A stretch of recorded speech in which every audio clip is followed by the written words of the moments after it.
구약성경 민수기 18장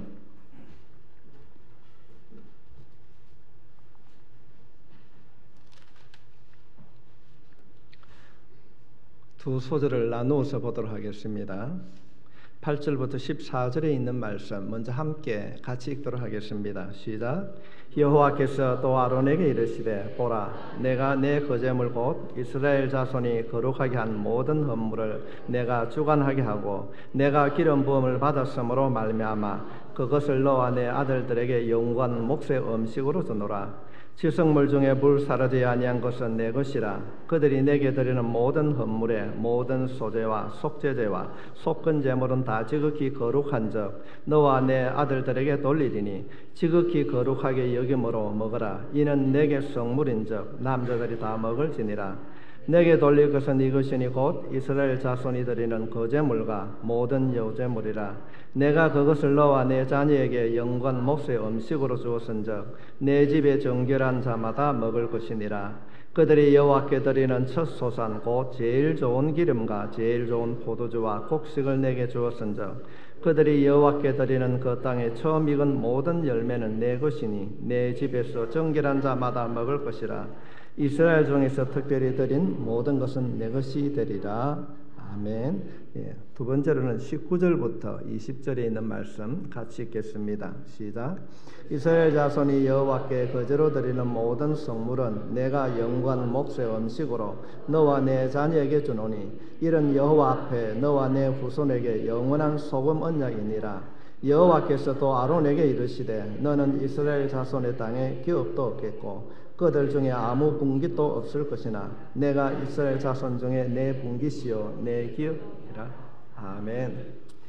사랑의 하나님 아버지, 이 시간도 주님께서 주시는 말씀을 통하여서 오늘을 살아가는 우리들에게 주시는 하나님의 음성으로 듣기를 원합니다.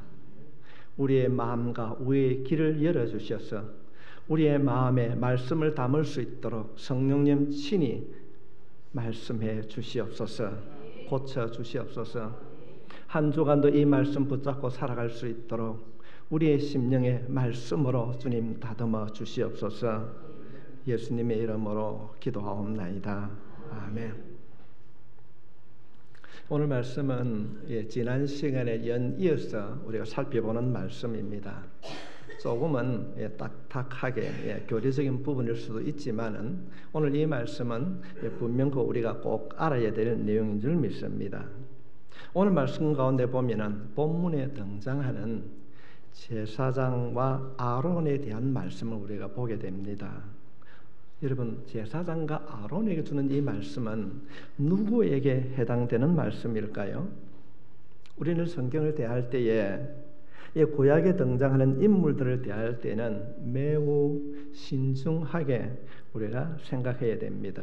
왜냐하면 잘못된 생각, 잘못된 해석에 빠질 수 있기 때문에 그렇습니다. 우리 주위를 살펴보게 되면 잘못된 해석 가운데 하나가 아론과 제사장을 오늘날 교회의 목회자와 동일시한다는 것이 잘못된 것입니다. 이런 비성경적인 지식이나 생각들이 아직도 오늘날 한국 교회 안에 많이 있습니다.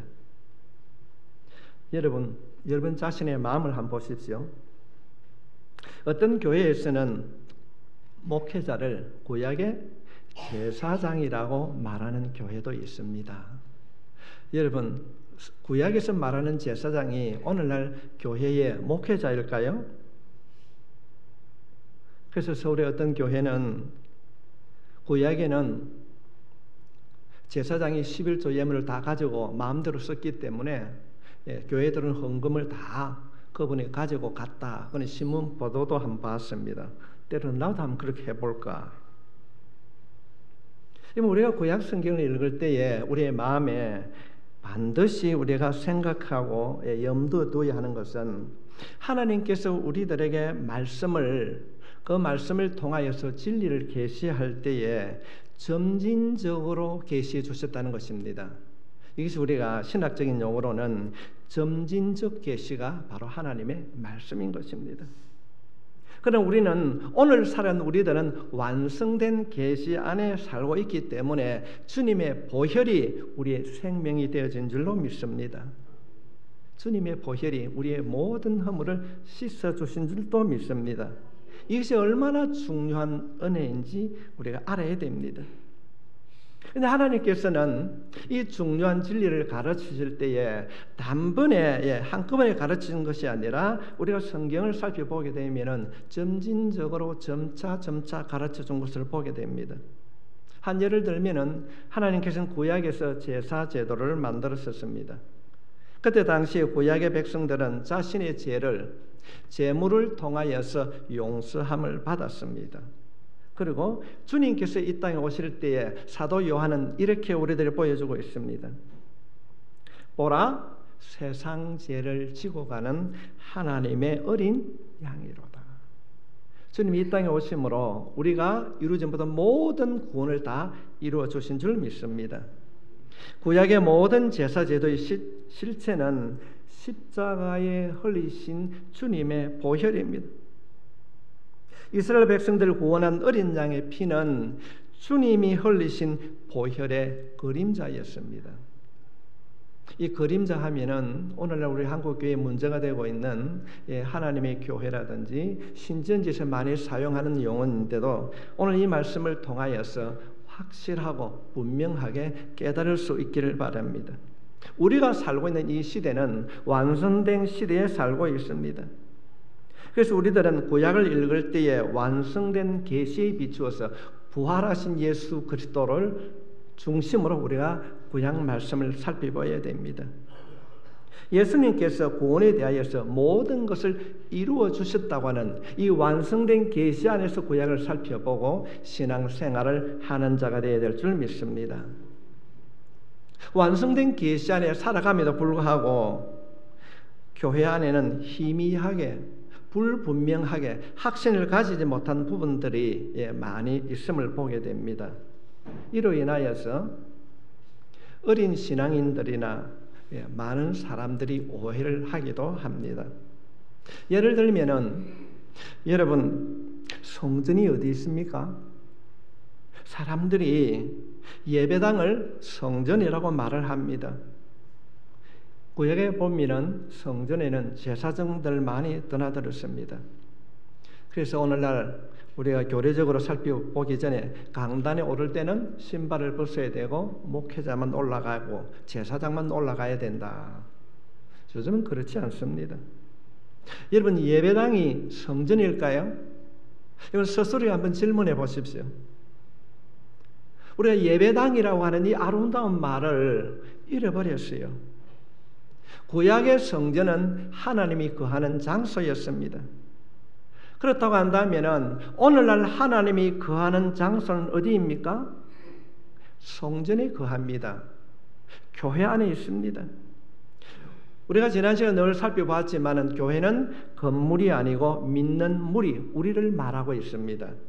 믿는 우리가 교회입니다. 우리가 말씀을 한번 살펴볼까요? 사도 바울은 고린도전서 3장 16절 말씀에 너희가 하나님의 성전인 것과 하나님의 성령이 너희 안에 거하는 것을 알지 못하느냐. 바울이 말하고 있는 이 말씀 가운데에 너희가 하나님의 성전입니다. 여러분 성전이 누구라고요? 성전이 누굽니까? 우리가 성전인 줄 믿으시기 바랍니다. 우리가 성전이에요. 건물이 성전이 아닙니다. 그런가 하면 6절 19절 말씀해 보면은 너희 몸이 하나님의 성전이라고 말씀하고 계십니다. 구약의 성전은 오늘날 예수를 믿는 우리가 성전이 되는 것입니다. 건물이 성전이 아닙니다. 믿는 우리가 성전인 것입니다. 우리가 왜 술을 먹지 말아야 되고 우리가 왜 담배를 피지 말아야 되고 우리가 왜 욕을 하지 말아야 되고 우리가 거룩한 생활을 해야 되는가? 우리 자신이 성전이기 때문에 그렇습니다. 성전된 우리가 어떻게 살아가야 되는가? 우리가 예수를 믿으면 성령 하나님께서 우리 안에 거하신 줄 믿습니다. 영접하는 자 곧 그 이름을 믿는 자들에게는 하나님의 자녀가 되는 권세, 여러분, 그 권세를 보증해 주신 성령님이 어디에 계십니까? 내 안에 있습니다. 건물이 아닙니다. 이것이 바로 완성된 계시로서 구약의 성전을 바라보는 올바른 해석이 되어야 되는 것입니다. 그렇다고 한다면 구약의 제사장은 오늘날 누구일까요? 목사입니까? 아닙니다. 구약에서 말하는 제사장은 오늘날 목회자가 아니라 구원받은 우리 모두가 제사장인 것을 믿으시기 바랍니다. 마르틴 루터가 종교개혁을 할 때에 그 5가지 외친 그 중에 하나가 만인 제사장입니다. 지금 루터가 종교개혁을 한 지 500년이 지났는데도 우리의 주위를 살펴보면 아직도 구약의 희미한 그림자를 가지고 생활하는 분들이 많이 있습니다.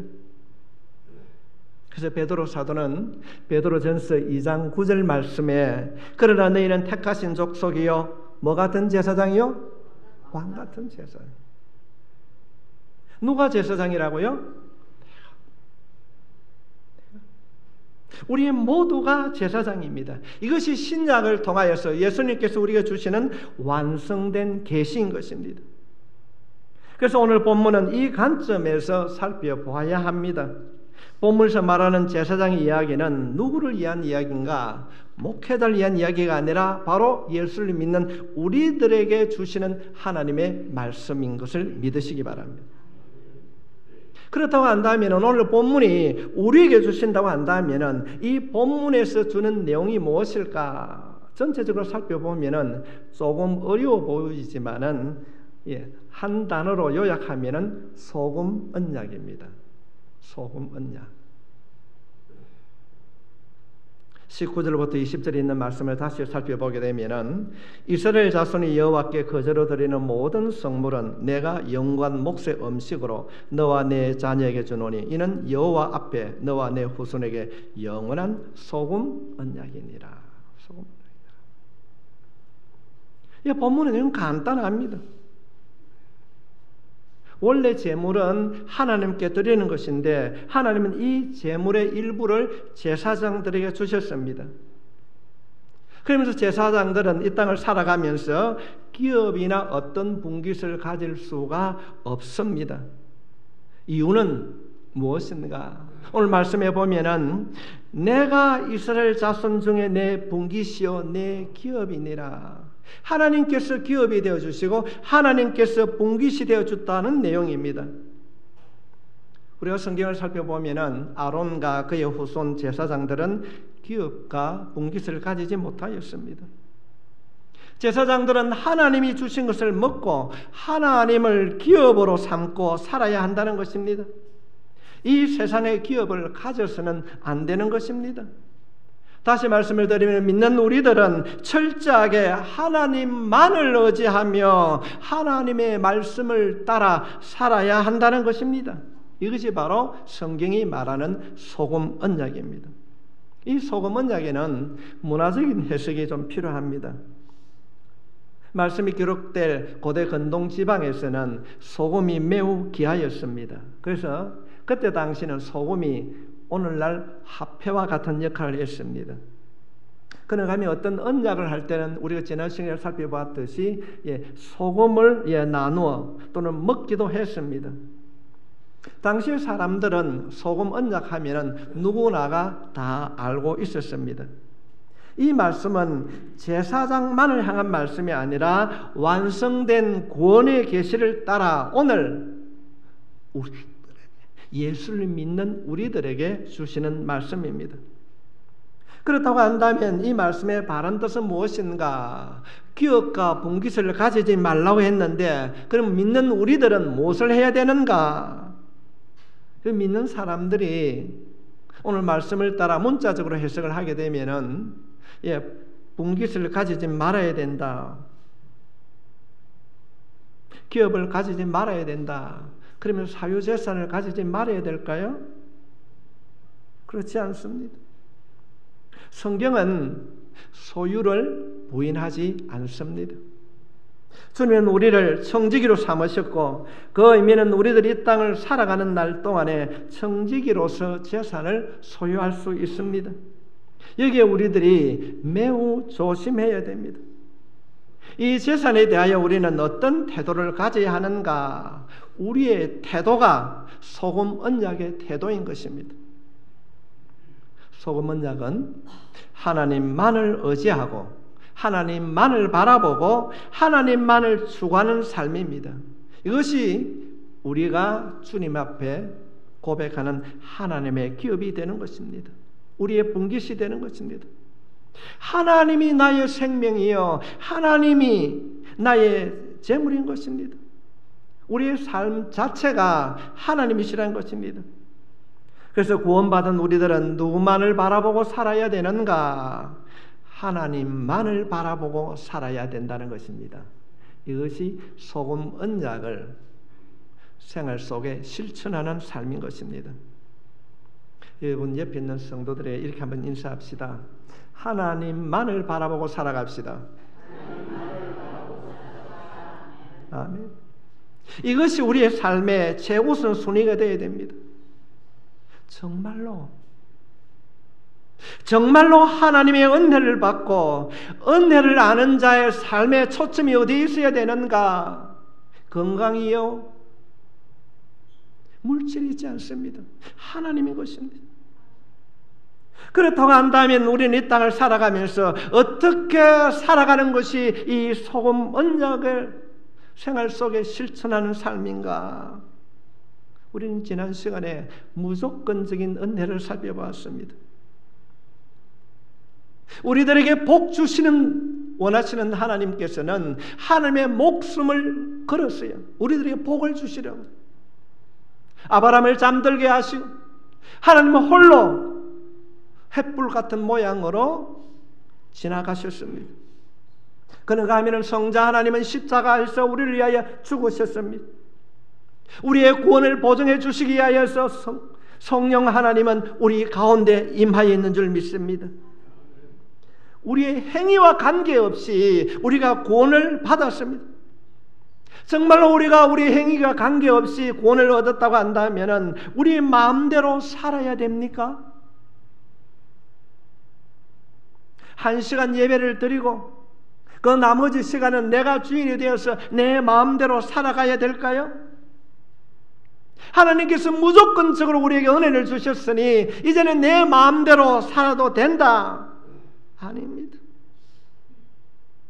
그런가 하면은 재물의 일부를 하나님께 드리고 나머지 것은 다 내 것이기 때문에 내 마음대로 써도 된다, 사용해도 된다.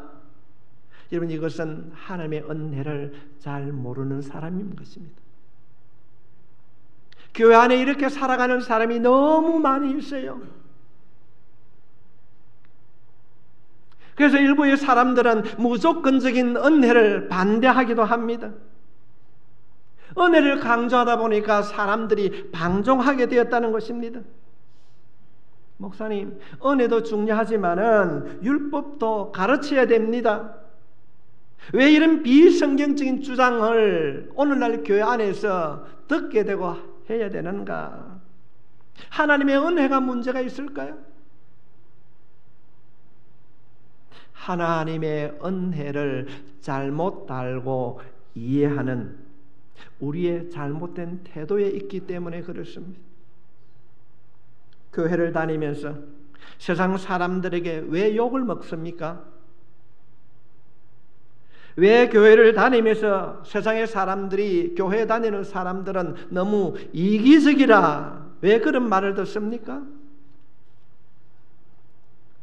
주님께서 피 흘리시고 생명을 주신 이 은혜를 너무나도 하찮게 여기는 싸구려 은혜로 우리들의 잘못된 행동을 통하여서 그들에게 보여주기 때문에 그렇습니다. 은혜 얼마나 좋은 말입니까? 이기심을 채우는 은혜, 은혜를 은혜로 받지 못하고 자기중심적으로 이기적이고 기복된 신앙관, 이런 은혜, 이런 신앙은 우리의 영적인 삶을 방탕하게 만듭니다. 그래서 은혜가 위험한 거예요. 이것은 성경이 말하는 참 은혜가 아닙니다.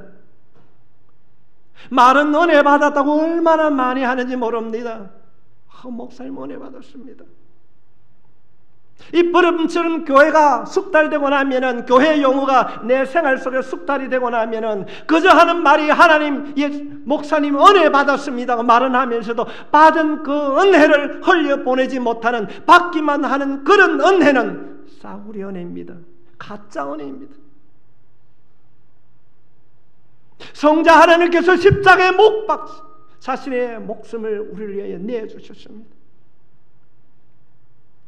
주님이 주셨다면, 그 은혜를 우리가 받았다면 우리의 삶을 통하여서 또 다른 사람에게 흘려보내는, 나누는 여러분이 되시기를 주의 이름으로 축복합니다. 왜 잘못되었는가? 예를 들면 이런 겁니다. 아내가 남편을 너무 사랑하는 거예요. 당신이 최고야. 아내가 남편을 무조건적으로 너무 사랑하니까 남편이 바깥에 나가서 방탕하게 생활해도 됩니까? 이것이 올바른 반응일까요? 그것은 아내의 사랑을 모르는 것입니다. 하나님의 은혜를 모르는 것입니다. 참 은혜는 우리를 방탕으로 인도하는 것이 아니라 우리를 거룩으로 인도해 가신 줄 믿으시기 바랍니다. 바른 예수를 믿는 사람들은 날마다 그 삶이 점진적으로 거룩으로 다듬어져 가고 변화되어진다는 것입니다. 은혜의 자유는 방탕이 아니고 하나님의 나라로 인도합니다. 그러므로 하나님의 무조건적인 그 은혜는 반드시 소금 언약이 따라가야 되는 것입니다. 이것이 우리의 바른 신앙 생활이 되어야 되는 것입니다. 오직 하나님만을 기업으로 삼고 하나님만을 바라보며 하나님께 감사하고 하나님을 의지하며 살아가는 신앙생활입니다. 이 땅의 모든 기업이 목적이 아니고 분깃도 아니고 오직 하나님만이 나의 분깃이라고 확실하게 살아가는 소금 언약이 여러분의 생활을 통하여서 실천되어질 수 있기를 부탁합니다. 얼마나 싸구려 은혜가 나 있는지 모릅니다. 이것이 오늘 한국 교회의 실상입니다. 우리에게 무조건적인 언약을 맺으신 하나님은 오늘도 우리를 소금 언약으로 초대하고 있습니다. 무조건적인 은혜를 받은 우리는 남은 인생을 어떻게 살아가야 되는가? 내 삶을 통하여서 어떻게 소금 언약이 실천되어져야 되는가? 오늘 본문에는 말씀하고 있습니다. 그 첫 번째가 당신의 삶의 우선순위를 정비하라. 이 시간 여러분 스스로에게 한번 점검해 보십시오. 당신의 삶에서 가장 우선순위 1번이 무엇입니까? 막연하게 생각하는 것이 아니라 구체적으로 여러분 생활을 통하여서 내가 생활하는 가운데 가장 우선으로 하는 일이 무엇인가? 아마도 사람들은 시간과 재물이라고 말할 것입니다. 조금 더 축소하면은 여러분 하루 중에 당신의 가장 중요한 시간이 무엇입니까? 언제입니까? 일주일 가운데 가장 중요한 시간이 무엇입니까? 주일입니까? 예배입니까? 헌신과 봉사입니까? 아침마다 가지는 묵상이요 기도입니까? 그렇다면은 여러분의 신앙생활은 바르게 은혜의 삶을 살아가는 자입니다. 그러나 예배를 드리고 난 이후에 하나님을 잃어버리고 내가 주인이 되어서 하나님과의 만남의 우선순위가 아니라 다른 것에 우선순위가 있다면 여러분은 참 은혜를 모르고 있는 분입니다. 재물은 어떻습니까? 재물을 사용하는 가장 중요한 우선순위 1번은 무엇입니까? 다른 것은 못해도 이것은 꼭 해야 된다고 했을 때에 그 1번이 무엇입니까? 솔직하게 한번 점검해 보십시오. 먼저 하나님의 것을 드리는 11조 생활과 하나님의 나라를 세우는 마음이 있습니까?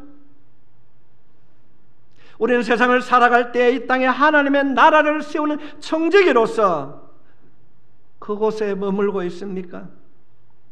그렇다고 한다면 당신은 소금 언약에 거하는 자입니다.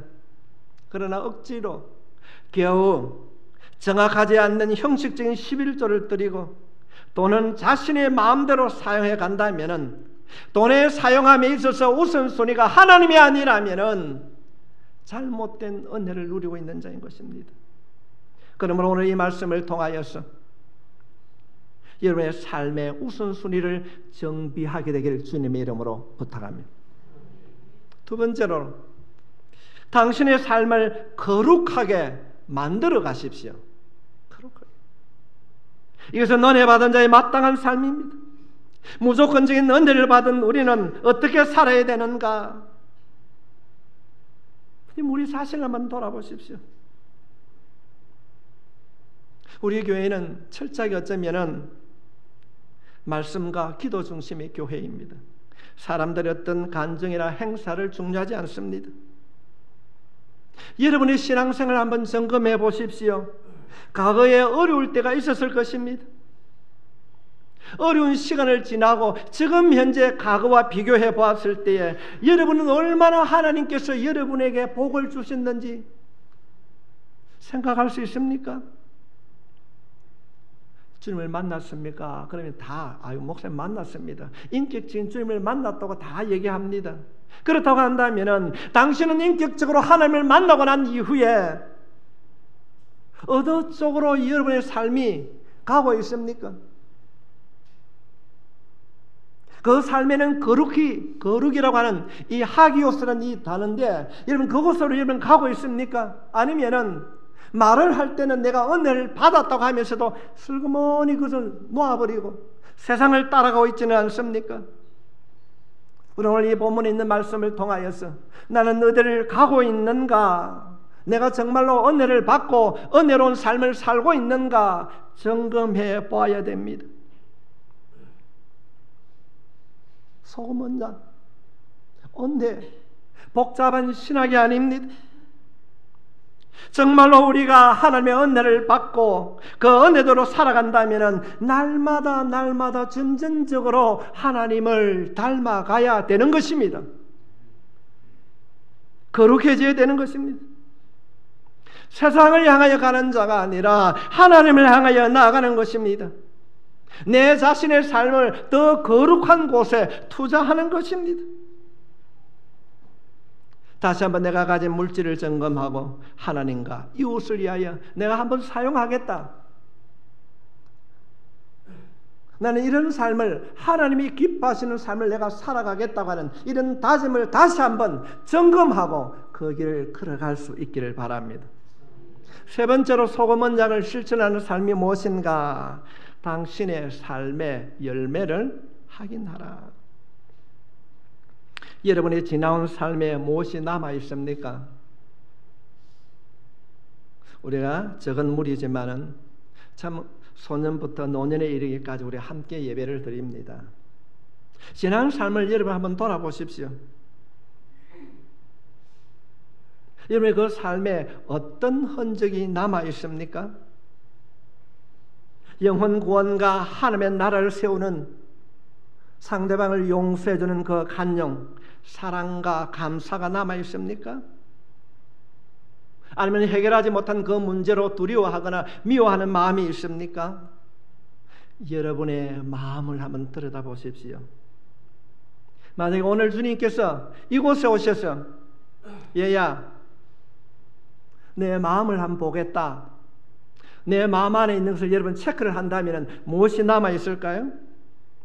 저는 이 말씀을 준비하면서 이런 생각을 가져보았습니다. 저는 어릴 때 시골에서 자랐기 때문에 소쿠리라고 하는 것을 사용을 참 많이 했어요. 소쿠리 아십니까? 소쿠리를 물에다 담아가지고 들기 전에는 뭐가 들어있습니까? 물이 가득 들어있어요. 그런데 소쿠리를 물에다 들게 되면 어찌 됩니까? 물은 다 빠져버립니다. 아무것도 없습니다. 성도 여러분, 우리의 삶이 그리 될 수 있습니다.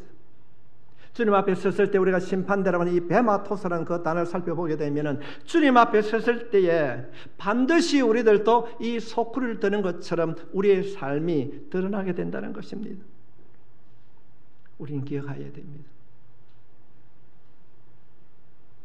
내 삶에, 내 마음 안에 무엇이 남겨 있는가, 담겨져 있는가 점검해야 됩니다. 저는 오늘 이 시간에 성경 두 구절을 읽고 설교를 마치려고 합니다. 신약성경 히브리서 10장 28절로부터 29절에 있는 내용입니다. 모세의 법을 피한 자도 두세 정인으로 말미암아 불쌍히 여김을 받지 못하고 죽었거든 하물며 하나님의 아들을 짓밟고 자기를 거룩하게 한 언약의 피를 부정한 것으로 여기고 은혜의 성령을 욕되게 하는 자가 당연히 받을 형벌은 얼마나 더 무겁겠느냐 너희는 생각하라. 하나님의 은혜가 얼마나 놀랍습니까? 그 은혜를 은혜답게 은혜되게 받아야 됩니다. 그 은혜는 무엇인가? 그 은혜가 우리에 주어졌다고 한다면 어떤 삶이 이루어져야 되는가? 사도 바울은 고린도후서 9장 8절 말씀에 하나님의 능히 모든 은혜를 너희에게 넘치게 하시나니 이는 너희로 모든 일에 항상 모든 것이 넉넉하여 모든 착한 일을 넘치게 하려 하심이라. 넉넉하여 모든 착한 일을 넘치게 하려 하심이라. 은혜를 은혜답게 받고 누리려고 한다면은 한 가지 증거가 나타납니다. 우리가 밥을 먹으면 배가 부른 것처럼 은혜를 받게 되면은 증거가 나타나는데 그것이 착한 일이라고 말하고 있습니다. 우리의 삶에 그 착함이 넘치게 됩니다. 좀 더 자세히 말씀을 드리면 우리가 은혜를 받고 그 은혜로운 삶을 살게 되면은 마음에 기쁨이 넘치는 거예요. 축복이 있습니다. 간용이 있습니다. 남을 도우려는 마음이 있고 봉사와 헌신에 관심을 가지게 됩니다. 자신의 삶에, 자신의 신앙생활에 기쁨이 넘치는 것입니다. 이 기쁨이 넘친다는 말은 YS란 말인데 이 기쁨이 넘치게 되면 은혜 받은 자로 인하여서 옆에 있는 사람도 하나님의 은혜를 누리게 될 줄 믿습니다. 이것이 은혜를 은혜답게 은혜되게 받는 것입니다. 우리는 은혜를 사모하고 우리는 은혜롭게 은혜를 받아야 됩니다. 주님께서 거저 주신다는 그 은혜를 이기심이나 상상으로 받지 말고 무조건적인 은혜가 잘못된 것이라고 율법을 찾는 자가 아니라 말만 하지 말고 당신의 삶을 통하여서 그 받은 은혜를 실천하고 섬기는 자가 되시길 바랍니다. 16년 전에 극동교회를 개척했습니다. 지난 시간을 살펴보게 되면 수많은 고난이 있었습니다. 저는 한 가지 이런 마음을 가져보게 됩니다. 여기까지 인도해 주신 그 하나님의 은혜, 이 은혜가 모든 성도들의 삶과 그들의 가정과 직장에 흘려 넘치길 바랍니다. 이 은혜를 통하여서 날마다 하나님과 동행하며 하나님과 함께하는 축복을 누리는 은혜의 사람, 은혜의 가정 되시기를 주님의 이름으로 축원합니다. 기도드리겠습니다.